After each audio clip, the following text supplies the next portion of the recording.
Coming up on the Get Lean, Eat Clean podcast.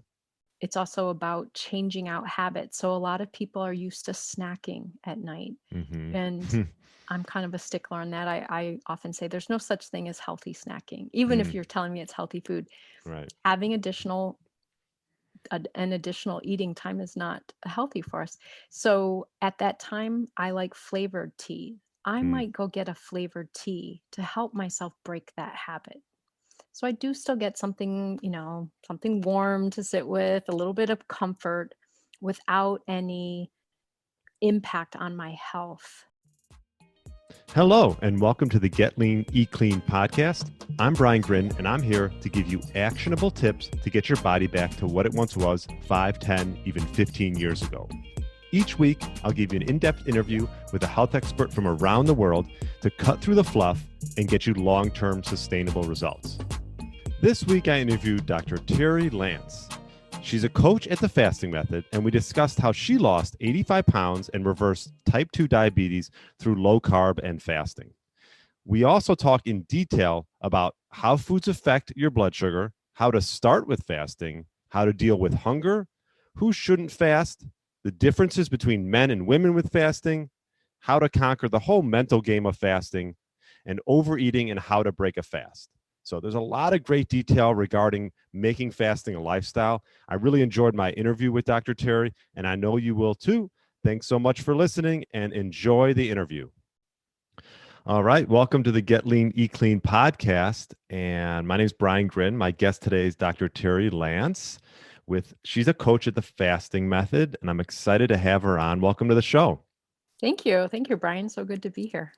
Yeah, it's nice to have a fellow faster on, and we can talk about all things fasting and get a little bit into low carb and things like that. So before we get into that, why don't you just tell the audience maybe your journey into health and then how you sort of became a coach with the Fasting Method as well. Sure.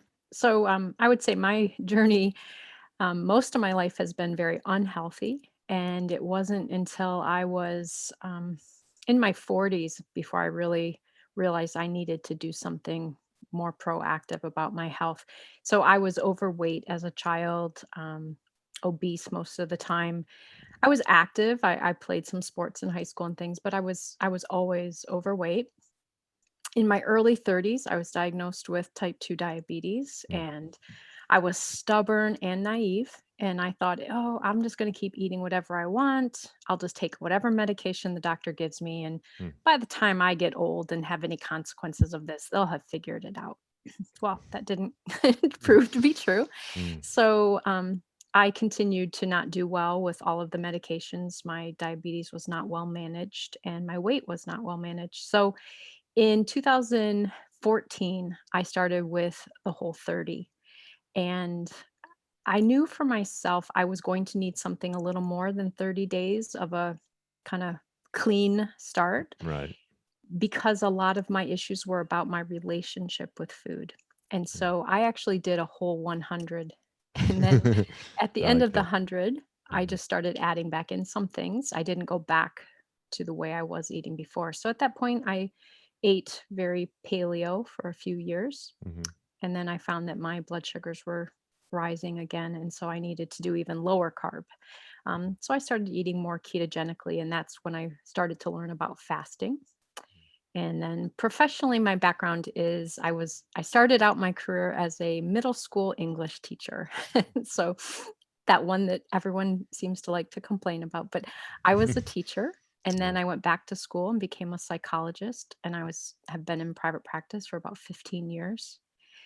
And when I started really focusing on my health, I started working with the two keto dudes and was a moderator on their Facebook group and everything.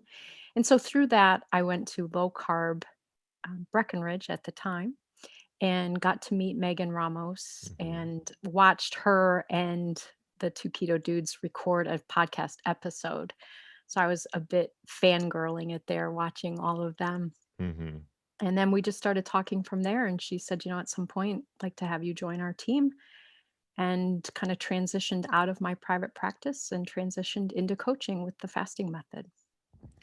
Wow, yeah, that's a great journey. And I'm glad you're on, because I know with the fasting method, it's Megan Ramos, and then Dr. Jason Fung obviously is a big, well, he's a backer of that, right? He started that. Um, have you had interactions with him? Is he pretty like, is he involved with that whole process?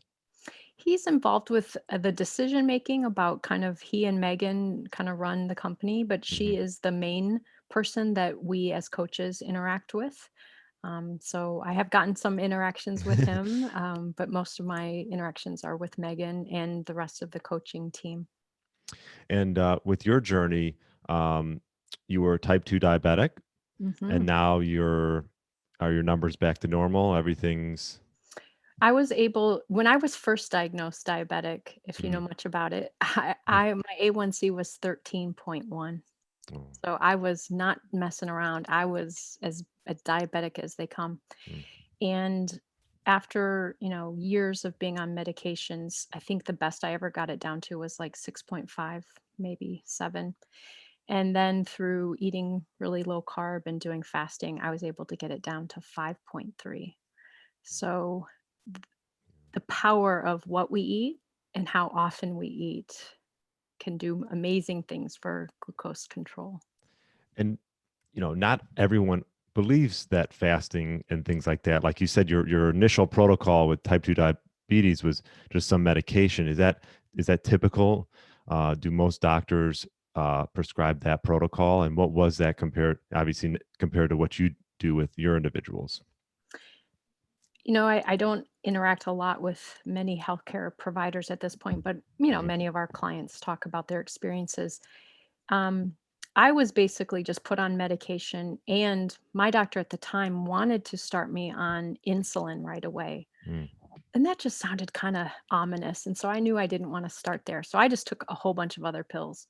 Um, but I think what I wish I knew then, what I know now, in that type 2 diabetes really is so much a lifestyle, mm, a disease of lifestyle.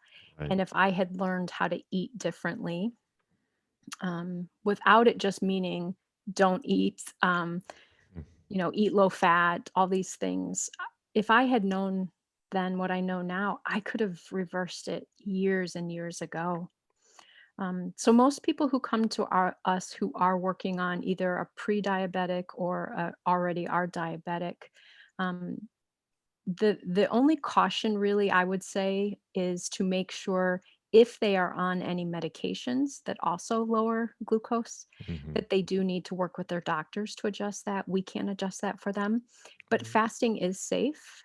Um, and we even have some type 1 folks who fast with us.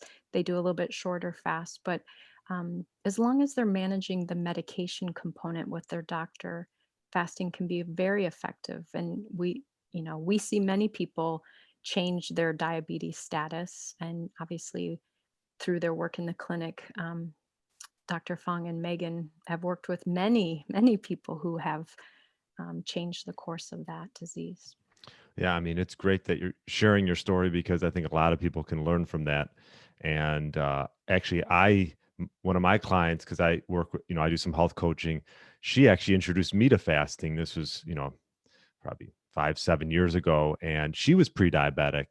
Um, and I think she tried like everything. Nothing really worked. She just learned about fasting, obviously, just from her own like research, and started doing fast, and got all her numbers back to normal on hmm her own. And I was like so blown away with her progress and what she did. That sort of like intrigued me, and I wanted to learn about it. So I started doing it myself for different reasons per se, but more just to learn about it before I actually talk to people about intermittent fasting. And I started, I'm 40. I started to have, I've been pretty healthy for a while and eating clean, but like, as you get older, it's more difficult to get results that you want, whether it's either physically or mentally, because I've actually found greater benefits more probably on the mental side for me. And yeah, it sort of changed my perspective on eating and hunger. And so, yeah, it's amazing what you could learn from your clients, right? Absolutely. Absolutely. So I know you mentioned you changed your eating. You went to, instead of Whole30, you did Whole100, and you were doing paleo for a little while, but you weren't quite where you wanted to be. Maybe explain to the audience the difference between like a paleo type of eating and then like a keto low carb eating. Sure.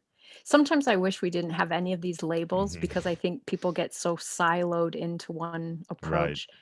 I To agree. me, I think of paleo as, it's eating ancestrally, what our ancestors ate. Mhm.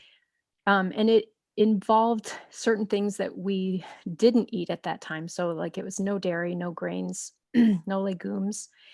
And when I was doing paleo, I think the most important thing for me, excuse me, is it was whole food. It was not a lot of processed foods. It was not making treats and things. And then as I got into it further, when I started adding certain things back in, they were things like eating more fruit and eating, like using maple syrup or, coconut sugar. So I was using natural sweeteners. But for someone who is diabetic, that was still too much sugar for my body, too many carbohydrates. So when I think of ketogenic or just low carb, I still believe in the paleo principles of the, whole food as much as possible. Right. But for me, I eat the lower carb end of that. So I don't eat fruit. I had a Hmm. pear the other day and my blood sugar jumped so high. But I might eat some berries here and there Hmm. as my only real fruit that I eat on a regular basis. I don't use maple syrup or honey or any of those higher glycemic sweeteners. So again, I think you can call what you do whatever, whether you call it paleo or call it primal or call it keto or just low carb, high fat. But to me, it's about figuring out, for most of us, I think the more whole food that we eat, the better. Hmm. And then figuring out what your needs and Right. tolerances are Right. for how much protein do you need, how much fat works well for your body, Mm. and how many carbs does your body tolerate well, and what's your kind of turn or breaking point where it's too many carbs for your body.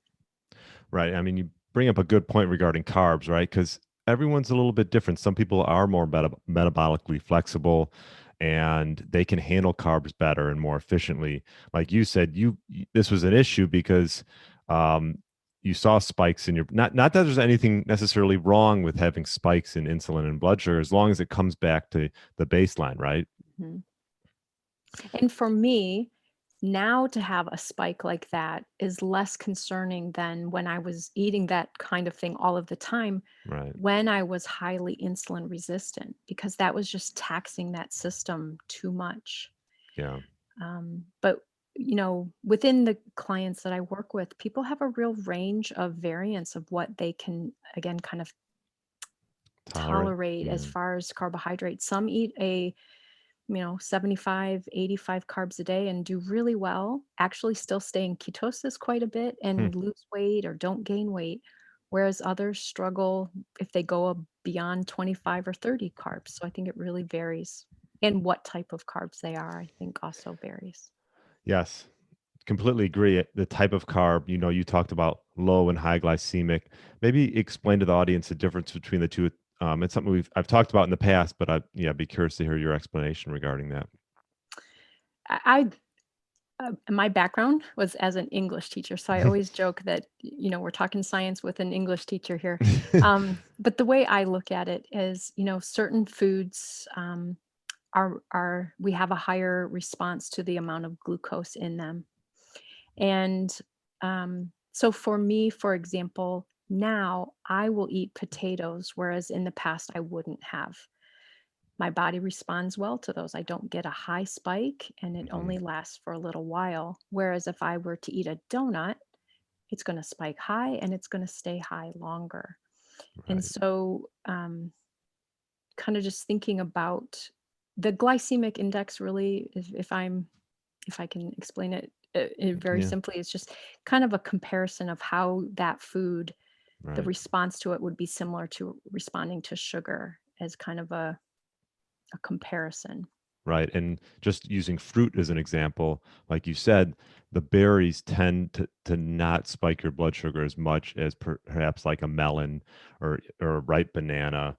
Mhm. So differentiating between the two and how you react to it can go a long way. Mhm. And partly based on just how many carbs as well.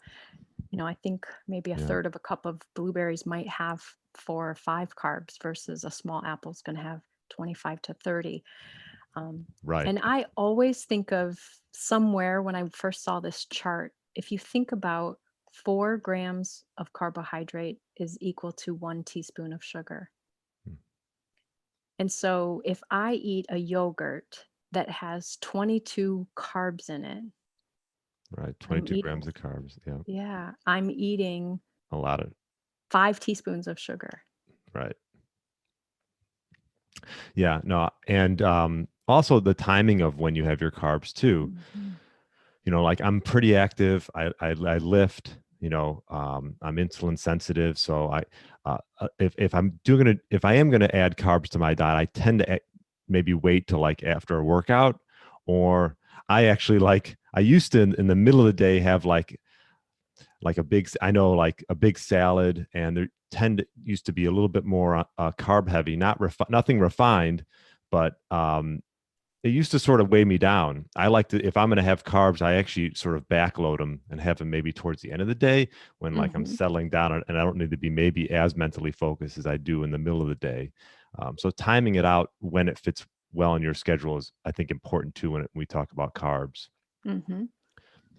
With your clients, how do you, because I have a fasting challenge that I implement with individuals, and I have a journal. It's called the Simple Intermittent Fasting Journal, where I ease people into a fast, um, ease them into like a 16/8 fast. And I'm curious how you work with your clients as far as getting them into fasting, because for some people it can be I'm assuming fairly intimidating, and they sort of fear it. Mhm. I think the big thing is to start where people are. Hmm. And so if they say, the most I can go without eating is 8 hours, okay, let's work from there. Let's see if we can go to 9. Right. Let's see if we can get to 10.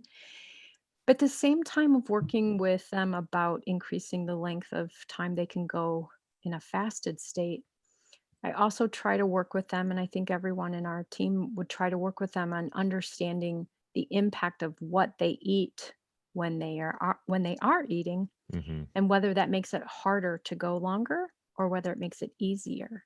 So, if they are eating a lower carbohydrate, higher healthy fat kind of approach, Hmm. fasting is going to become a lot easier. But if you ate cake and then start a fast, you're Not going to easy. struggle more. So, kind of using the nutritional piece as well. But like you said, just kind of build them into it slowly, and then obviously work on some strategies of what do you do when you think you're getting a hunger signal. And what I've been finding a lot lately is just really listening to people in our community is, for a lot of us, there's a fear of being hungry, Mhm, a mhm, tension around what if I get hungry, right. and learning or, helping them to just increase their tolerance even of, well, what do you do with those feelings of hunger if you're not going to eat, and trying to understand the signals that they're even getting better, so that they know how to respond to them. Yeah, I think that's a great point around hunger, because I just remember before I even started fasting, like if I had any inkling of hunger, it'd be like, okay, let me just go grab like a Kind bar, Hmm. and just like so I can just quench that sort of thirst, for hunger. And now it's like once you get into fasting and you start to realize that hunger comes and goes, right? These waves come and go, and maybe go for a walk, or have maybe a sparkling water, and you'll be like, whoa, where'd it go? Hmm. Like I can keep going. And I think that can go a long way into help make fasting really not that big of a deal after a while. Hmm. And I think especially people who are working on weight loss as their goal or one of their goals, Hmm. to even just understand your body's going to get energy from one place or another. It's either going to get it from the food you eat or it's going to get it from your body. Mm. So if you feel a little bit of hunger right now and you don't eat, your body is still going to take care of that need. The good news is it's going to take care of that need by going into some of your fat stores and using up some of that. Right. And so I actually, at some point, as people get into it, is describe, kind of embracing that hunger signal at that point. Because if I don't feed my body when it says it needs energy, it's going to go get energy off my body. And that's a good thing. Yeah, it's sort of cool when you think about it. It's amazing your body, what it'll do. I mean, we all have plenty of energy, unless like you're completely underweight, right? Completely Hmm. underweight, maybe less than what, like 4% body fat. You'd probably say fasting is not for you. On that note, what type of people maybe shouldn't fast? Um, so we have limits in our community as far as we don't recommend fasting for anyone under 18. Hmm. Still in a developing stage in their growth. Obviously, pregnant women or women who are nursing, we don't encourage fasting. And then I think really it just would depend on if you have any type of medical condition where, although lots of stressors happen in our body and fasting actually is a stressor, Sure. most of us can handle that very well. But let's say someone has a lot of adrenal issues. Too long a fast might actually make that worse if Right. their adrenals don't get the support through eating. And so a lot of people in our community have really gotten to the place of exploring what else is going on. Maybe their weight loss resistance isn't just they were eating too much or too frequently, but maybe there are some underlying causes, thyroid, adrenals, different things. So I think it's always smart to really be on top of other concerns and know whether it's safe to have your body do this fasting. Obviously, you and I both agree, or we probably wouldn't be doing this, that fasting is very safe. But again, it is a stressor, and if your body is already in a point where that could become problematic, you want to be careful about not pushing it too far. Yeah, I completely agree. And um, what about fasting? Have you found differences between men and women with fasting, and do you approach it differently? Megan talks about this quite a bit, Megan Ramos, Hmm. and that in all of the research they've done with all of their clients from the clinic, men tend to lose weight earlier. Okay.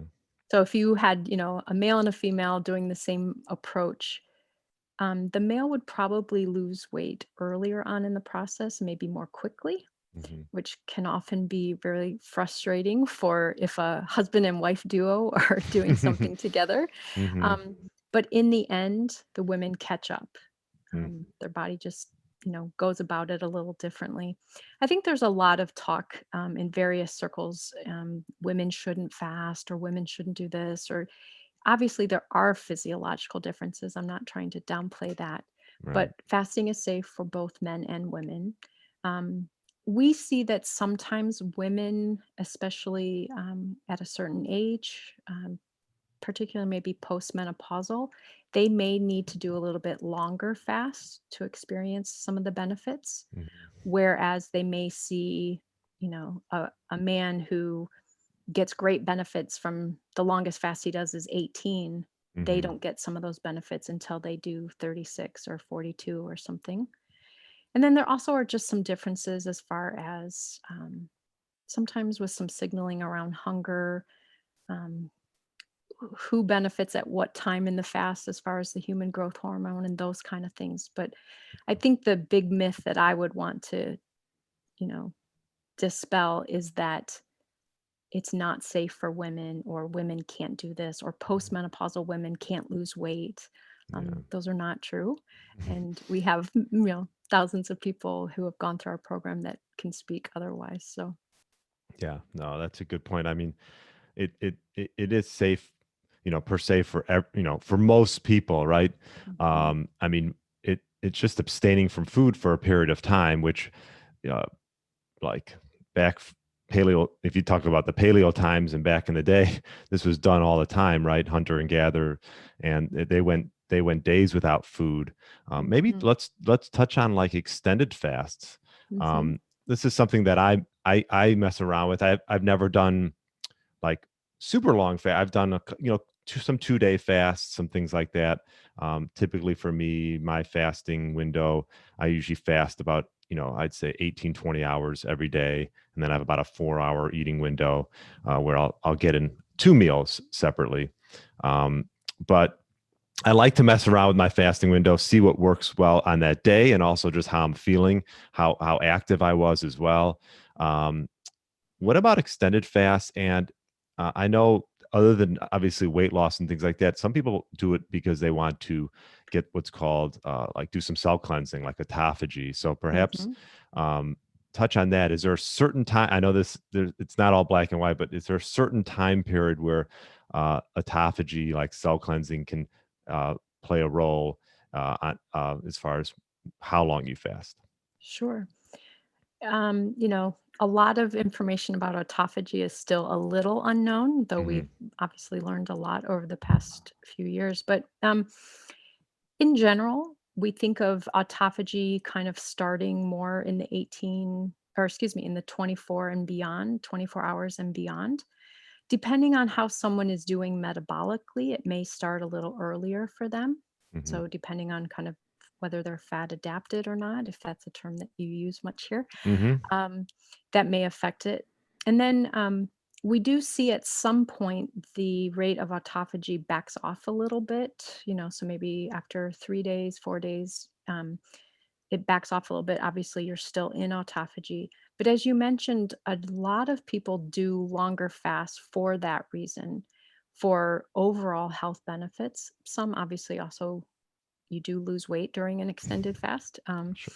But the health benefits are great. The increase in human growth hormone, so actually helping to build lean mass while fasting, um, and getting the autophagy. Some people do an extended fast a few times a year, and that can help with certain health conditions if your body gets to really cleanse and get rid of the old garbage tissue that needs to be cleared out. I think that's really important. Hmm. Yeah, I always almost think of like when you don't feed yourself and you abstain from food for a period of time, your body has a chance to sort of heal, right? Mhm. Also, like a lot of gut, people who have gut issues, it's a great way to, if you, with extended fast, to sort of heal the gut. Um, do some people come to you with gut issues, and what kind of protocol do you put them on? We don't specifically as a team have different as far as like supplements and those kind of things. We do make some recommendations as far as electrolytes, Hmm. but we also encourage people to work on improving your gut health through what you're eating when you eat, eating food that is not inflammatory, not eating seed oils, different, just nutritional things. And then people can go beyond that with certain supplements and kind of detox programs and things. Um, there's something you said in there that I was gonna go back to. But what a lot of people find is just by kind of eating more whole food, less processed food, focusing on certain foods, their gut health improves. But they might feel some symptoms along the way. So part of fasting and kind of improving the way we eat, we may go through some symptoms of kind of detoxing our body. And sometimes I think people feel a little bit discouraged, they start doing this and they're like, well, everyone else said I was going to feel great when I did this, but Hmm. actually, and so knowing that your body is doing cleaning in that process and getting rid of some of the stuff that really needs to be taken out. The other thing I was going to mention, you said kind of it's a healing time. We have one of our community members who's really good at coining phrases and renaming things. And he refers to fasting days as healing days Hmm. and eating days as rebuilding. Yeah. And one of the things I love about that is it makes them equally important. So, what I eat on rebuilding, that's what I'm building my foundation and my house with. Hmm. I don't get, second rate supplies for that. I get good quality building materials. And then I also take time to let my body heal. Right. That's a great way to look at it because um, you want to sort of balance it out, right? I think too much one way or the other is probably not good. Like you said, fasting is a stressor, and especially if you're like in decent shape, this and that, you could overdo it with fasting. And the other way around, if you're eating 24/7 all day long, I don't care what you look like. It, it just you don't need to. It's almost like an overabundance of food, and your body has plenty of resources on its own that it could use in itself, like you mentioned. Um, how long is the adjustment period, would you say, like for most people, when they get into fasting to become fat adapted, right? Because that doesn't happen Mm. overnight. If you're used to eating carbs all the time and eating something every 2 hours, what do you see with your clients? How long does it usually take them to become, per se, like fat adapted and get into, fasting? I think it depends a little bit on, again, what their approach to eating is. Hmm. We do have some people who aren't in a place where they're going to change what they eat. And so, Right. um, for them, adaptation may never actually happen. They may get some benefit from fasting, but then kind of negate that benefit through eating. But I would Hmm. say generally, if people are switching out their foods a little bit, going lower carb and doing the fasting, also depends on how much fasting they're doing. But I would say even at least a month for most people could, 6 weeks, 8 weeks, depending again on how long of fast are they doing. I know a lot of people when they talk about intermittent fasting, they talk a lot about the 16-8 or 18-6. And for people who have a significant amount of weight loss or who have diabetes or something, another, fatty liver disease or something else they're working on, Hmm. we find that often that's a great starting point, Right. but it's not going to be optimal for them. They're going to need to do some more fasting and give their body some more healing time. Hmm. So, if people are doing, for example, 342s a week, they're going to become fat adapted probably more quickly than someone who is doing 18-6 or something. Now, when you said 342s, just so people know, so Mm, throughout the week, three times they're doing like a 42-hour fast, yep, and they're also using their overnight sleep as part of it, obviously, right? absolutely. And I try to make it as simple as possible when I talk numbers. So I'm glad you brought that back because I forget that that's not language everyone's used to. But let's say, for example, my general eating times are noon and 6. So every day, if I eat 2 meals, they're noon and 6. Right. And most people, by the time they start doing a lot of this, they do get to the point of only doing 2 meals a day. Hmm. So if noon and 6 are their regular times, and let's say Sunday night, they have their meal at 6 o'clock, they eat their next meal on Tuesday at noon. So they stay at their same times. Hmm. They're just skipping the whole day of Monday. And that's a 42-hour fast. Yeah. So there's no clock watching. There's no, okay, I've got 4 more hours I have to do. You just know I eat at noon and 6. But a lot of people do 36-hour fasts. So that would be Sunday dinner to Tuesday breakfast. Hmm. A 24 would be dinner one day till dinner the next day. Right. Almost like one meal a day. Mm-hmm. Yeah. Mm-hmm. Maybe speak on, because some people are like, well, what's the difference between this and just cutting calories? Mm-hmm. Um, and I know, and obviously there's hormonal differences. Perhaps maybe speak on that for someone that is apprehensive and they're like, well, what's the difference between that and just cutting back my calories? Mm-hmm. The way I understand it, is it's a little bit about the messaging in our brain and what's triggered and what's not triggered. So if I just restrict myself and say, okay, I want to lose weight, so I'm going to restrict myself to 600 calories a day. For sure, I will lose weight at that. The problem is it doesn't get to the point where we activate the counter regulatory hormones, the adrenaline, the norepinephrine, the human growth hormone things. And our body gets used to that. And I think of it this way, like my body says, okay, we know she's going to give us about this much. Hmm. It's not enough. So we better shut down some functions. So that's why it turns back the metabolism setting. Right. So But you're actually slowing your metabolism by cutting calories, even if you're right, just eating a little bit at a time every whatever few hours, because your body's sort of expecting it. So it sort of slows down its rate. Right. right. I think of if you run a factory and you burn coal and the delivery usually brings you a ton and they only start bringing you half a ton, Hmm. you're going to start running your factory differently. You can't keep all the lights on and all the same machines running. So Right. you have to cut back. But if you eat for a day and then don't eat for a day, you're not giving it a little bit so your body knows to go get the fuel it needs. Mm, And a lot of what we work on with people is not making it so predictable that your body figures it out and slows down. mm, So if I eat on Sunday and I don't eat on Monday, my body is still getting all of the energy it needs. I am not lying listfully on the couch. Actually, I'm probably going to be more energetic on that day. right. And then I fuel again the next day.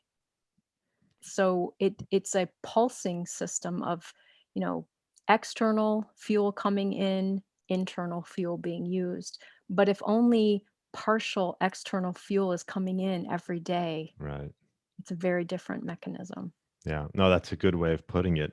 And on that point, what would you, I know this is a very common question, is what breaks a fast? I get this a lot. What would, with your clients, how do you answer that? Mhm. Well, there's a bit of a sarcastic response I've developed over the years because it is, as you said, the most common response, but I get it. It's an important question that people are asking. So my more sarcastic response is if you ate food, you broke your fast. But more important than did I break my fast is why am I fasting? What benefits of fasting am I working on? And what impact does this particular thing have on that? So, for example, some people say, well, I'll fast, I won't eat, but I'm going to drink diet soda. Mm, Does that break my fast? Well, what it does is, from the sweetener, many of us, most of us still have some insulin response from that. So, is it, an all out fast? No, it's got a little bit of interference, but hmm. some people can still do that and succeed. Right. Some people, we talk about them as fasting aids or kind of tools to help you fast. So let's say I'm doing a 48-hour, so a 2-day fast, and maybe at the end of my first day, I want to have some bone broth. Is that breaking my fast? Technically, yes, but not real significantly. As far as if it helps you to keep going to get the next benefit, that's great. Ideally, at some point, it would be great if someone didn't need that tool. Um, but I think it's more a matter of how I use the word interference. How much interference does that food item have in your fasting, um, the Protocol. benefits? Yeah. So, for example, people say, "Well, I have coffee in the morning, but I'm going to wait until dinner to eat. Is it okay if I put cream in my coffee?" Well, technically, again, it is going to activate a little bit of response. But if that helps you go all day to get to some more fasting hours, that little bit of interference may be worth it to you. And tea and coffee, black coffee, with your clients is fine, correct? I mean, there's probably a small significance of calories in there, but pretty much zero. So black coffee would be fine. hmm And again, depending a little bit, if their real goal is autophagy, then there's some debate about coffee. Right. But if you're really going for, I want to optimize my health, I want to lose some weight, um, I drink coffee or tea on my fast, black coffee. Mm-hmm. On eating days, I put cream and things in my coffee, but on a fasting day, it's black coffee. What's your fasting protocol? Right now, I do 18/6 all the time, like, that's just kinda my eating schedule, and Mm-hmm. then when I decide I'm gonna do some fasting, then I will do some 24s, so again, kind of the 1 meal on those days. Mm-hmm. Lately, I've had some health issues that I've been working to resolve, and so I have done some weeks where I did the 3 42-hour fasts, Mm-hmm. and when I was really actively using fasting to lose weight and manage my diabetes, I was doing 342s every week, for months, and that's kinda how I achieved my goals. What do you find is a good key for people starting out? Because I always say with fasting, I think what makes it easier is staying busy. You know, at least for me, like when I would do work from home a lot. So, I'm walking past my kitchen 40 times a day. What is a good tip to like help people with the fast and get them through it? Mhm. It's a great question because I think we see even more of that this year because Hmm. so many more people are at home so much more than in the past. Right. So keeping busy and staying out of the kitchen has been a little more challenging for a lot of people. As you said, I think keeping busy with activities, and that touches on another topic of just finding other things that comfort you, bring you joy, Mm, give you some purpose, because a lot of people find that eating and is that? particularly problematic foods become their go to for all of those emotional needs. Hmm. But going back to your question specifically, I use this strategy and I've shared this with a lot of people in our community. I think about the idea if I were on vacation, staying in a hotel and needed to go to a restaurant for meals, how often would I go to a restaurant? Probably twice a day, not 7 or 8. Right. So I think of my kitchen as As a a restaurant. restaurant. Yeah. How often do I need to go there to get food? Right. Only at mealtime. Or if it's a fasting day, not at all. Then I only think of my kitchen as a hydration station. Hmm. Um, but I think that takes practice. Like now, when I'm on a fasting day, I don't even notice the food that's in the refrigerator. I go open the refrigerator, grab my water bottle. I don't even look at the food. Whereas in the beginning, I probably longingly looked into the refrigerator, thinking, tomorrow, food, tomorrow.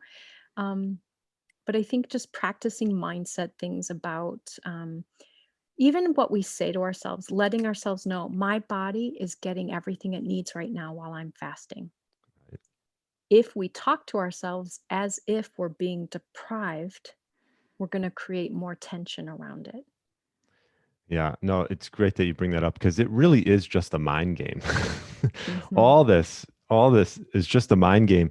And for myself, when I do maybe a longer fast, um, like I mentioned, I try to stay busy, going for walks, um, do other activities that take your mind off perhaps food. Hmm. But I also think about it as you're used to eating at certain times. Let's say you're used to eating at noon and 6, just get past those times, right? Like those are like little obstacles, little like bumps in the road that you'll probably get a little bit of a hunger cue. And if you can just make sure you have something that fills your time other than eating at those times, once you get past those little speed bumps, then I feel like it's like it's like the home stretch sort of thing, right? Hmm. You can just like smooth sail it in because I just did one a 2-day one like last week, and that was my thing. Once I got past like my eating period between like 5 and 7, and it was like 7:30, I was like, again, I've done this for a long Hmm. time, but once I got past that, it was like, oh, this is like nothing. Like I'll just go the rest of my night. Um, Yeah. So I think you highlighted something really important too. Habit is such a big part of this. mhm. People have learned you have to eat at these times. Some people, it's like, what do I do at noon if I'm not eating? Like Yeah, that's lunch. What am I supposed to do?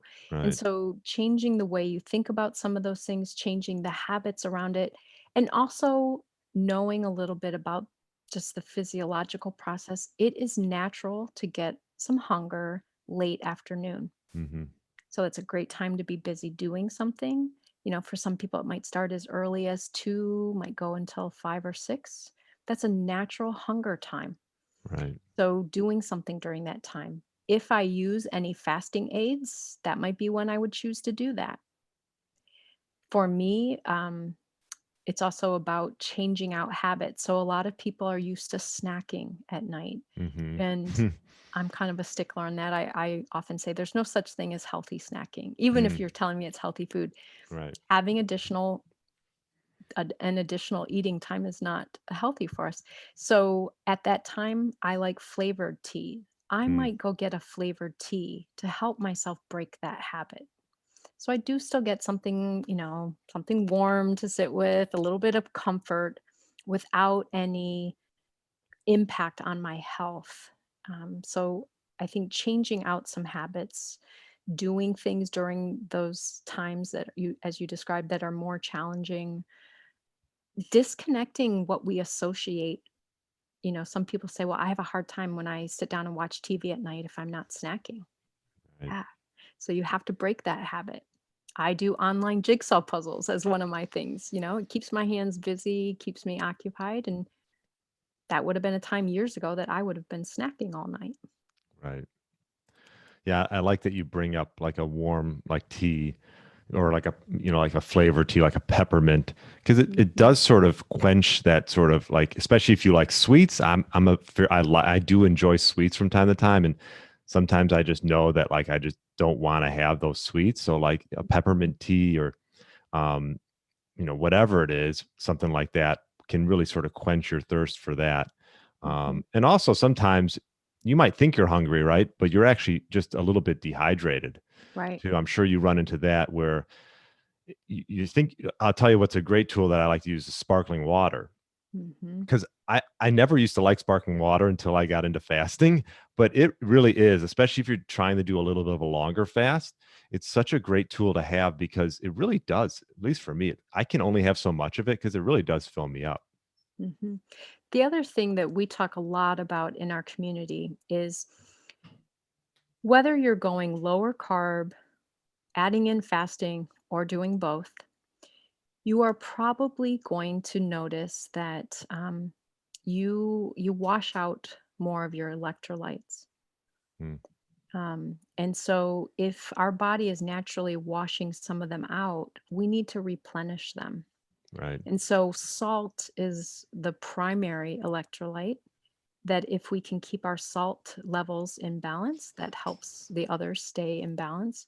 And so, having some salt water, it sounds gross to many people, but once you get used to it, it's fine. But I right. drink salt in my coffee. And you probably don't even know it's in there.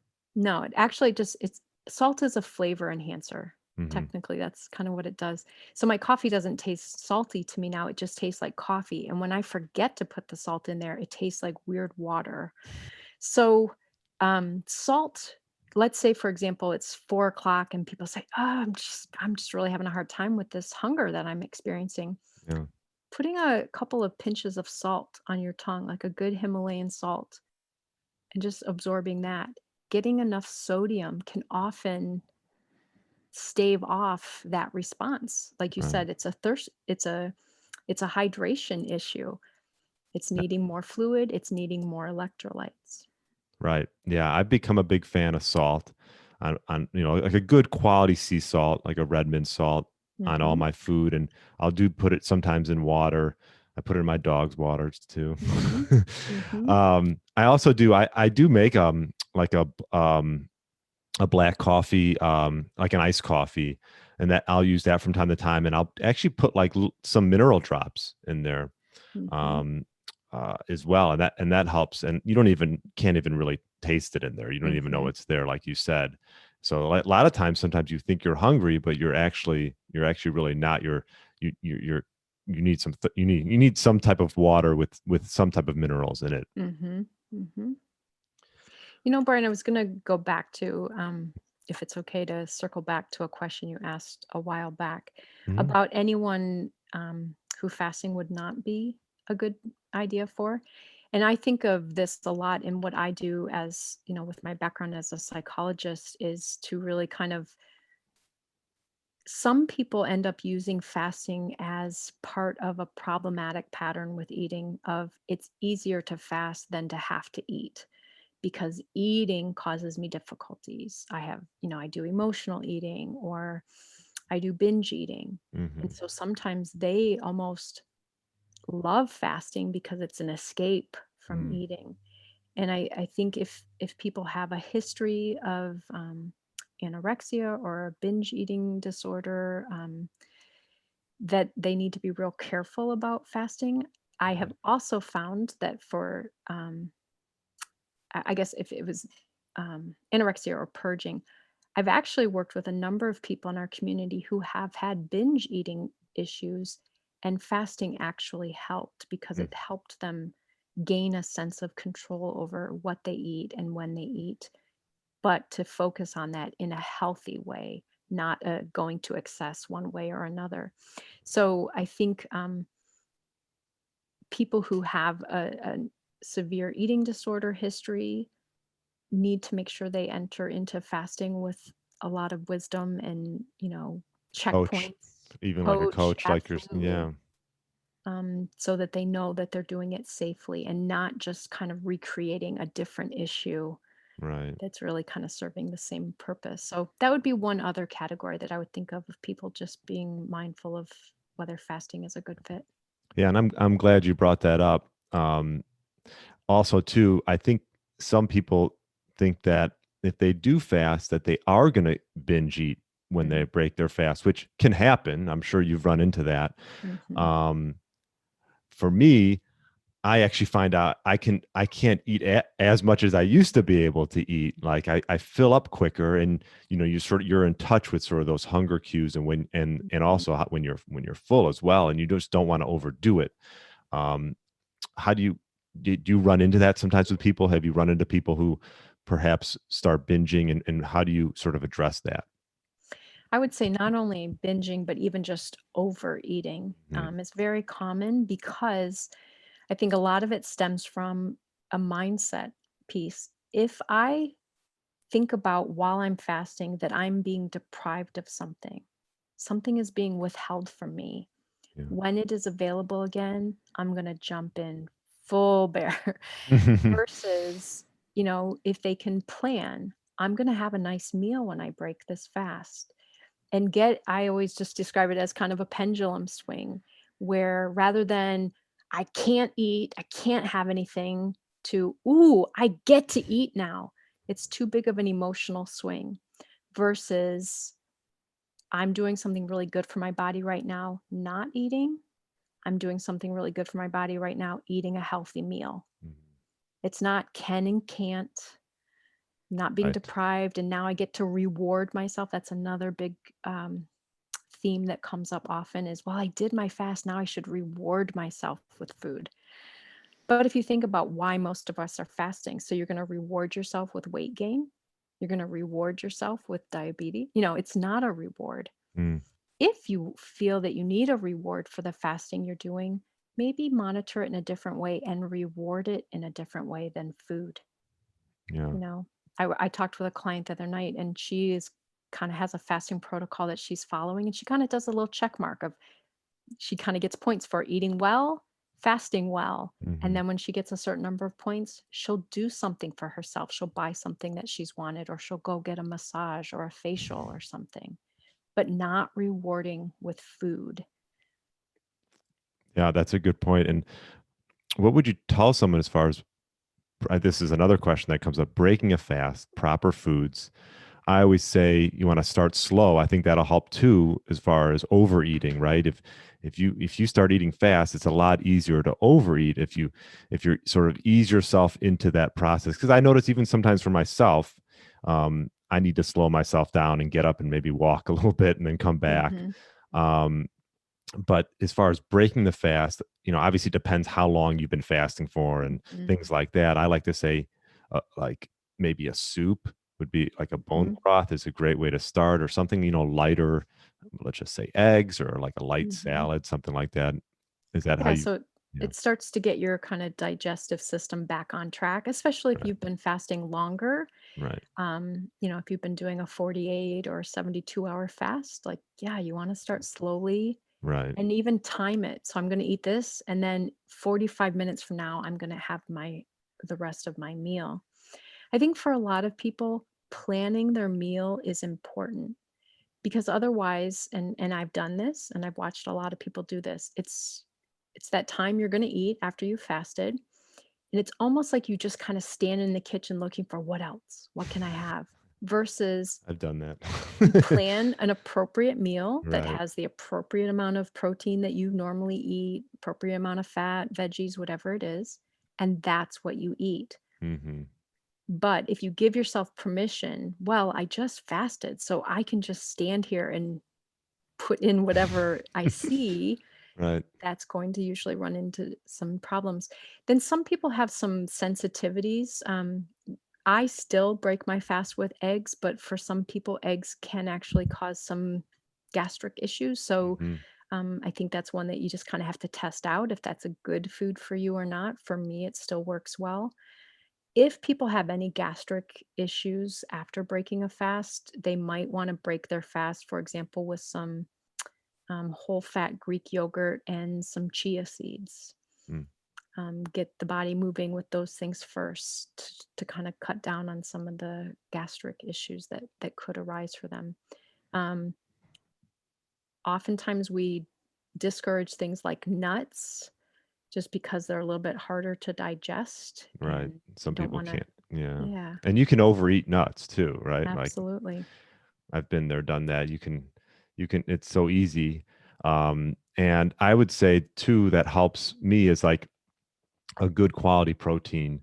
Mhm. Um, like, let's just say grass fed, grass finish, um, even like a ribeye, something that maybe has some fat on it too, because obviously protein satiating in itself, but a little bit of fat could help as well, especially if you're gonna, you're gonna go into another fast, right? So you want to Mhm. have something that's quality and that's, your body's gonna it's gonna be like a slow release of energy as opposed to like you said earlier, like if you're breaking that fast with well, we have Lou Malnati's pizza here in Chicago, but deep dish pizza, it's going to be that much harder to get into a fast and have it last.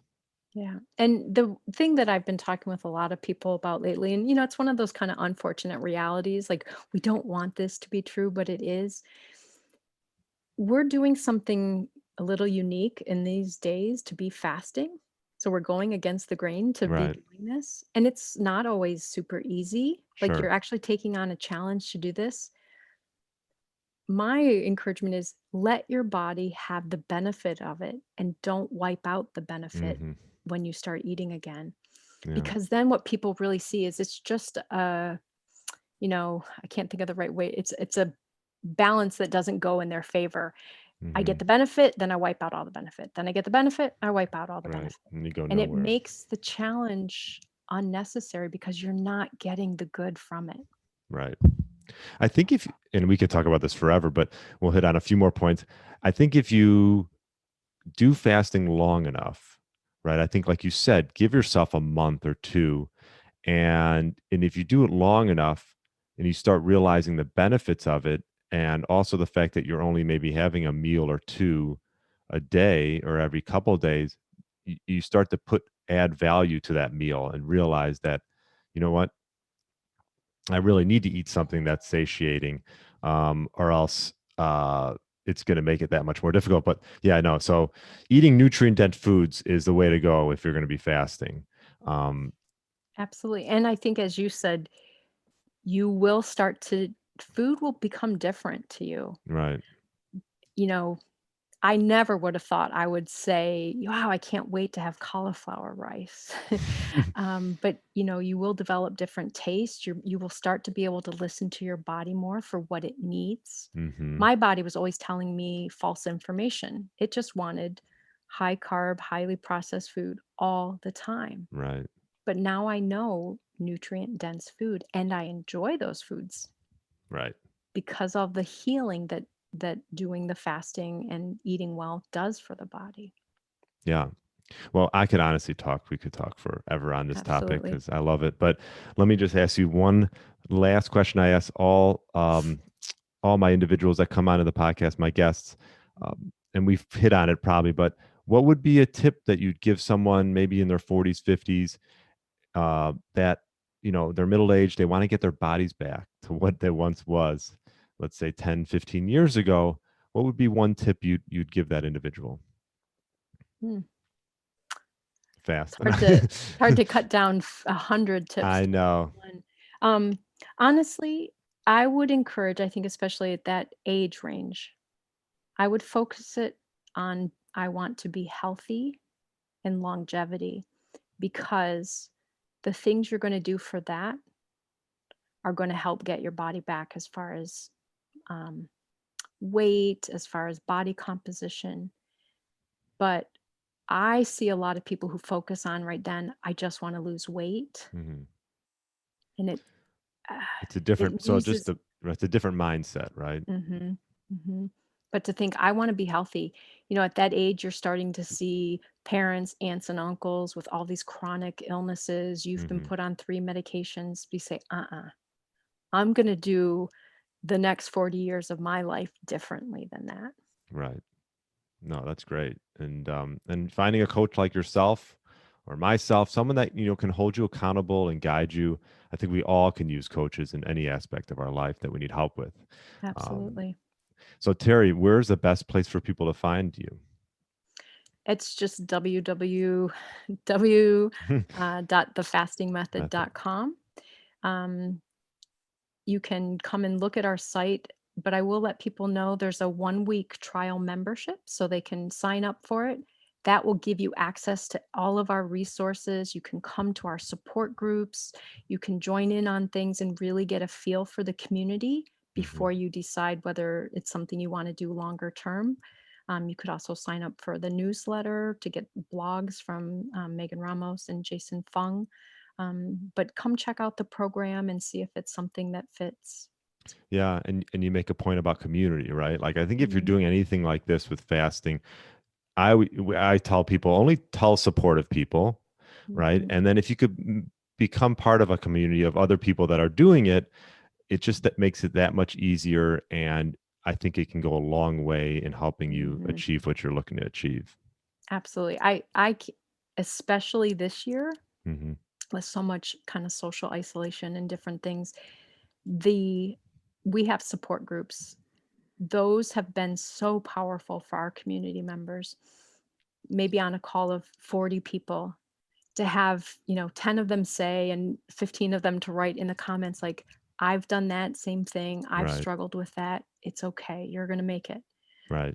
The power of that, especially again, you're doing something that's not like everyone else is doing. Your friends aren't all doing this. Your family members might look at you funny for wanting to skip a meal. And so finding a community that just gets it and can support you is really important. Yeah, I completely agree. And it can go a long, long way. So, Hmm. Terry, thanks for coming on. Absolutely. Thefastingmethod.com. And we could have gone on forever, but this is great. I appreciate it. Well, I appreciate getting to talk with you, Brian. Thanks for listening to the Get Lean, Eat Clean podcast. I understand there are millions of other podcasts out there, and you've chosen to listen to mine, and I appreciate that. Check out the show notes at briangrin.com for everything that was mentioned in this episode. Feel free to subscribe to the podcast and share it with a friend or family member that's looking to get their body back to what it once was. Thanks again, and have a great day.